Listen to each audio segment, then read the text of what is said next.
देश में 1 साल से अधिक समय तक किसान आंदोलन चला, लेकिन सरकार के कानों पर जूं तक नहीं रहेंगी। वहीं जंतर मंतर पर 36 दिनों तक चले जेनजी के आंदोलन ने वह कर दिखाया जिसकी शायद भाजपा ने भी कभी कल्पना नहीं की थी। प्रधानमंत्री नरेंद्र मोदी के कार्यकाल में अक्सर यह कहा जाता रहा है कि एनडीए सरकार में इस्तीफे नहीं होते, लेकिन 12 सालों के कार्यकाल में आखिरकार शिक्षा मंत्री धर्मेंद्र प्रधान को इस्तीफा देना पड़ा। आखिर धर्मेंद्र प्रधान के इस्तीफे की स्क्रिप्ट किस तरह से लिखी गई, आइए इसे सिलसिलेवार समझते हैं। दरअसल नीट पेपर लीक के बाद छात्रों की आत्महत्याओं और भारी नाराजगी के बीच में कांग्रेस जनता पार्टी सीजीपी को एक बड़ा मुद्दा मिल गया। सीजीपी ने 6 जून 2026 को शिक्षा मंत्री धर्मेंद्र प्रधान के इस्तीफे की मांग को लेकर जंतर मंतर पर अपना धरना प्रदर्शन शुरू किया। धीरे धीरे इस आंदोलन को सोनम वांगचुक, कई सामाजिक कार्यकर्ताओं, विपक्षी नेताओं और किसान संगठनों का समर्थन मिलने लगा। 20 जुलाई को चलो संसद आह्वान के दौरान आगे बढ़ रहे छात्रों पर लाठीचार्ज हुआ, हिंसा और पथराव की घटनाएं भी सामने आई, लेकिन इसके बावजूद सरकार की चुप्पी नहीं टूटी। एक और देश विदेश में छात्रों का समर्थन बढ़ता गया। वहीं दूसरी ओर कांग्रेस, समाजवादी पार्टी, आम आदमी पार्टी समेत तमाम विपक्षी दलों ने लोकसभा और राज्यसभा में धर्मेंद्र प्रधान के इस्तीफे की मांग तेज कर दी। लगातार 5 दिनों तक संसद के दोनों सदनों की कार्यवाही बाधित रही। दिल्ली पहुंच रहे प्रदर्शनकारियों को रोकने के लिए कई मेट्रो स्टेशन बंद कर दिए गए। भाजपा शासित राज्यों में कई जगह प्रदर्शनकारियों को एहतियातन हिरासत में और हाउस अरेस्ट जैसी कार्रवाइयां भी की गई। इस बीच प्रधानमंत्री नरेंद्र मोदी ने देर रात संदेश जारी कर नीट पेपर लीक के दोषियों के खिलाफ सख्त कार्यवाही का भरोसा भी दिया। हालांकि इससे भी आंदोलन शांत नहीं हुआ। जंतर मंतर सहित देश भर में प्रदर्शन और तेज हो गया। बड़ी संख्या में अभिभावक भी आंदोलन का हिस्सा बनने लगे। इसके बाद प्रधानमंत्री मोदी ने दोबारा कड़ी कार्रवाई का संदेश दिया। बताया जाता है कि इस दौरान धर्मेंद्र प्रधान ने प्रधानमंत्री नरेंद्र मोदी को 2 बार इस्तीफे की पेशकश की, लेकिन शुरुआती दौर में उनका इस्तीफा स्वीकार नहीं किया गया। इस बीच आरएसएस प्रमुख मोहन भागवत का बयान भी सामने आया। उन्होंने कहा है कि युवा पीढ़ी बदल चुकी है। यस पापा नो आर्ग्यूमेंट का दौर अब खत्म हो चुका है। अब आदेश नहीं, संवाद की जरूरत है। युवाओं को समझने की आवश्यकता है। इसके बाद सरकार और सीजीपी के बीच में वार्ताओं का दौर शुरू हुआ। एक तरफ संसद में विपक्ष का दबाव था, दूसरी ओर सड़कों पर छात्रों का आंदोलन। चारों ओर से बढ़ते दबाव के बीच सरकार को सीजीपी की तीनों मांगे स्वीकार करनी पड़ी और आखिरकार एनडीए सरकार को अपने नो इस्तीफा वाले दावे से पीछे हटना पड़ा। शिक्षा मंत्री धर्मेंद्र प्रधान का इस्तीफा लिया गया है और राष्ट्रपति ने उसे अब स्वीकार कर लिया है। युवाओं के भविष्य के साथ खिलवाड़ करने वालों को कतई छोड़ा नहीं जाएगा। नीट के मामले में पूरे देश में लगातार गिरफ्तारियां की जा रही है। केंद्र सरकार पहले ही एक कड़ा कानून बना चुकी है। परीक्षा कराने वाले पूरे सिस्टम को पुख्ता करने के लिए जरूरी कदम उठाए जा रहे हैं। जब तक मंत्री इस्तीफा नहीं देंगे तब तक सदन में हम लोग आवाज उठाते रहेंगे और जिन बच्चों की जान गई है उनके परिवारों की जो मांगे है वो मांग मानी जाए। सरकार ने जो 2 हमारी मांगे हैं, जो 3 हमारी मांगे हैं, उनमें से 2 मांगों पर काफी पॉजिटिव रिस्पांस दिया है और काफी इन प्रिंसिपल एग्रीमेंट दिखाया है। 1 करोड़ कॉम्पनसेशन पर और जो लीगल केसेस की जो हमने बात की थी, ना सिर्फ जो अभी एफआईआर हुई है बल्कि एक सोवरेन गारंटी हमें दी जाए ताकि जो भी प्रोटेस्टर्स हैं यहाँ पे उन पे फ्यूचर में भी कोई एफआईआर लीगल केस ना हो।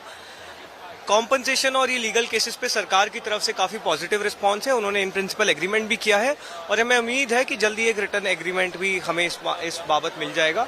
धर्मेंद्र प्रधान के इस्तीफे पर सरकार से विस्तृत चर्चा हुई। हमने सरकार को न सिर्फ जंतर मंतर पर जो प्रोटेस्ट चल रही है बल्कि जो देश भर में समय प्रदर्शन चल रहे हैं, 150-200 से ज्यादा शहरों में समय प्रदर्शन चल रहे हैं, सबकी बहुत साफ शब्दों में एक ही मांग है, धर्मेंद्र प्रधान का इस्तीफा या कैबिनेट से उनकी बर्खास्तगी। ये सेंटीमेंट ये हमने सरकार को बहुत साफ शब्दों में बता दिया है। हमने कहा है कि इसके नीचे कुछ भी मंजूर नहीं होगा। सरकार ने बोला है कि इस बारे में प्रधानमंत्री को अवगत कराया जाएगा और जल्दी इस बारे में एक डिसीजन लिया जाएगा। कल दोपहर में सरकार ने फिर से एक और मुलाकात की बात की है और हमने बताया है कि हमें जल्द ही अब एक ठोस निर्णय इस मुद्दे पर चाहिए, वरना हम एक और नेशनल कॉल देने को मजबूर। कि संजीव मुखिया नाम का व्यक्ति जो 2024 के नीट पेपर लीक मामले में पकड़ा गया था, उसके खिलाफ कल ही सीबीआई ने कोर्ट में एफिडेविट दे दिया कि साहब इनके खिलाफ तो कोई सबूत नहीं है, क्लोजर रिपोर्ट फाइल हो गई। आप कह रहे हो फास्ट ट्रैक कोर्ट बनाएंगे, वो फास्ट ट्रैक कोर्ट करेगी क्या? अगर आपकी सीबीआई सबूत ही नहीं देगी, आप चोरों को बचाएंगे, तो फिर क्या होगा उसमें? जब 2024 में नीट का पेपर लीक हुआ, 90 दिन तक सीबीआई ने चार्जशीट दाखिल नहीं की, सारे पेपर चोर छूट गए। अब वही जो संजीव मुखिया, जिसको बहुत जोर शोर से इन्होंने कहा था कि साहब ये मुख्य आरोपी है, इसको हमने पकड़ा है, अब उसके खिलाफ लिख के दे दिया, कोई एविडेंस नहीं, उसको उसका केस बंद हो गया। कि नीट और शिक्षा व्यवस्था को लेकर संसद में चर्चा होनी चाहिए, जो कि कांग्रेस नहीं होने देना चाहती।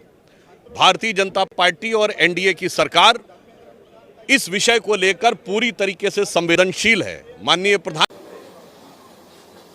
पिछले कुछ दिनों में 3 राउंड डिस्कशन सरकार की डेलीगेशन के साथ हमारे हुए हैं। 37 दिनों से जो हमारा जंतर मंतर पर प्रदर्शन चल रहा था, उस प्रदर्शन की 3 मुख्य मांगे थी। धर्मेंद्र प्रधान जी का इस्तीफा, जो भी लीगल केसेस प्रोटेस्टर्स पे, ऑर्गेनाइजर्स पे फाइल किए गए हैं, उन एफआईआर्स को, उन केसेस को विड्रॉ किया जाए और कोई भी फ्यूचर केसेस प्रोटेस्टर्स या ऑर्गेनाइजर्स के साथ के अगेंस्ट ना लिए जाए। और तीसरी डिमांड हमारी थी 1 करोड़ का कॉम्पनसेशन उन परिवारों के लिए जिन्होंने नीट का पेपर लीक होने के बाद अपनों को खो दिया। आज अभी कुछ देर पहले धर्मेंद्र प्रधान जी ने इस्तीफा दे दिया है, जिसका मतलब हमारी पहली मांग, जो इस पूरे प्रोटेस्ट की पहले दिन से मांग थी, 6 जून को जब हम पहली बार जंतर मंतर आए थे, तो धर्मेंद्र प्रधान जी ने इस्तीफा दे दिया है, जिसका मतलब है कि हमारी पहली मांग। पार्टी के सपोर्टर्स और प्रोटेस्टर्स से अपील करते हैं कि वो पीसफुली विड्रॉ करें। हमारी जो भी मांगे थी वो मान ली गई है। आगे की जो भी रणनीति होगी उससे हम आपको जल्द अवगत कराएंगे। हमारा जो डिमांड चार्टर है वो हमने सरकार को सबमिट किया है, परसों कल सबमिट किया था, और सरकार से अगले 4 हफ्तों में फिर से हमारी डेलीगेशन की मुलाकात होगी उस डिमांड चार्टर को लेके। लेकिन अभी हम तमाम हमारे जो भी सपोर्टर्स हैं, प्रोटेस्टर्स हैं, जो अलग अलग जगहों पर मौजूद हैं, जंतर मंतर पर मौजूद हैं, उनसे हम रिक्वेस्ट करते हैं कि पीसफुली विड्रॉ करें। आज सोनम सर की हंगर स्ट्राइक का 25वां दिन है। 25 दिन विदाउट फूड, तो उनकी जिंदगी को बहुत बड़ा खतरा है। मैं नहीं चाहता सोनम सर को कुछ हो जाए, इसलिए मैं सोनम सर से रिक्वेस्ट करता हूँ वो अपना हंगर स्ट्राइक तोड़ दे और हम इस प्रोटेस्ट को जारी रखेंगे। मेरा ये एश्योरेंस है कि सोनम सर अपना हंगर स्ट्राइक अगर तोड़ भी देंगे, उसके बाद भी हम अपना प्रोटेस्ट जारी रखेंगे और तब तक हम पीछे नहीं हटेंगे जब तक धर्मेंद्र प्रधान का इस्तीफा नहीं होता। और इसी के साथ मैं कहना चाहता हूँ कि हमारा जो प्रोटेस्ट है वो इसी तरह पीसफुली आगे बढ़ेगा। मैं सभापति महोदय, संसदीय कार्य मंत्री राहुल गांधी जी भी यहाँ आए हैं, नेता प्रतिपक्ष और सब लोग, मैं फिर से अनुरोध करता हूँ, आप शुरू से चर्चा मांग रहे थे और सरकार ने चर्चा के लिए तैयार भी हो गए थे। आपने फिर एक कंडीशन लगाया चर्चा नहीं कराने के लिए। हमने फिर से आपको अपील किया, कल भी, आज सुबह में केसी वेणुगोपाल जी को भी मैंने फिर से अपील किया है कि आप प्रमुख विपक्ष दल है, बाकी जितना भी एमपीज, हम लोग सबका मत एक ही है कि चर्चा होना चाहिए। तो नीट एग्जाम पे प्रधानमंत्री जी ने देश को आश्वासन दिया और जो प्रमुख एक्टिविस्ट जिन्होंने भूख हड़ताल किया, सोनम वांगचुक जी ने भी अपना अनशन तोड़ा है और चर्चा के लिए उन्होंने भी मांग किया है। तो फिर देश के सामने में अब हम चर्चा नहीं करके बहाना बनाएंगे तो ये अच्छा संदेश नहीं जाएगा। और माननीय प्रधानमंत्री जी ने आश्वासन दिया कि एग्जाम पेपर लीक को लेकर के कठोर कानून लाने जा रहे हैं, यह आश्वासन भी दिया हुआ है। अभी 1 बजे हमारा कैबिनेट मीटिंग है, कैबिनेट मीटिंग में इस संबंधित मसले को हल करने के लिए सरकार का मंशा बहुत ही सख्ती से एक सख्त कानून लेने के लिए जो प्रधानमंत्री जी ने कहा है उसका भी हम लोग फैसला लेने जा रहे हैं। ऐसा समय में अगर पार्लियामेंट हम लोग चर्चा नहीं करेंगे तो बिल्कुल अच्छा संदेश नहीं जाएगा। मैं राहुल गांधी जी से अनुरोध करता हूं, आप अपने कांग्रेस पार्टी के साथियों को थोड़ा समझा दीजिए और बाकी कई पार्टीज के एमपीज भी निजी तौर पर सबने अपना मत रखा है कि चर्चा होना चाहिए। मुझे ये समझ में नहीं आ रहा है कि आज 5वां दिन है, हम इसमें एक अच्छा सार्थक बहस क्यों नहीं कर सकते हैं? आप कंडीशन मत डालिए, हम चर्चा शुरू कर सकते हैं आज भी। पेपर लीक घटना से अब तक पिछले 2.5 महीनों में अनेक विध कदम उठाए गए, गुनहगारों को पकड़ा गया है, वे जेल में पड़े हैं। हमारा सबसे महत्वपूर्ण जिम्मा था कि विद्यार्थियों का 1 वर्ष बर्बाद न हो। तत्काल परीक्षाएं लेना बहुत जरूरी था। सरकार ने अभी पूरी शक्ति का उपयोग करके कम से कम समय में 22 लाख जितने विद्यार्थियों के एग्जाम हो जाएं, इसका प्रबंध किया। और अभी 5-6 दिन पहले 19 तारीख को रिजल्ट भी आ गया और देश भर में उत्तीर्ण हो गए विद्यार्थियों की खुशियों की खबरें भी आ रही हैं। लेकिन हम वहां पर संतोष मानने वाले लोगों में से नहीं है और इसलिए मैंने आज फास्ट ट्रैक कोर्ट के लिए विभागों को निर्देश दिए थे। आज विभागों ने लगातार मेहनत करके देर रात मुझे मुसद्दा भी दे दिया। फास्ट ट्रैक कोर्ट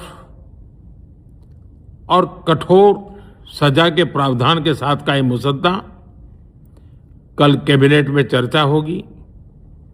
कैबिनेट के साथियों के सुझाव के बाद उसका अंतिम रूप दिया जाएगा और सोमवार से संसद का दूसरा सप्ताह शुरू हो रहा है। तब जल्द से जल्द उस बिल को सदन में पारित कराने का प्रयास किया जाएगा। एक पल दो हमें जीने दो, जीने दो। ना ना ना ना ना ना ना ना ना ना ना ना ना। Give me some sunshine, give me some rain, give me another chance. I wanna grow up once again. Give me some sunshine, give me some rain, give me another chance. I wanna grow up once again.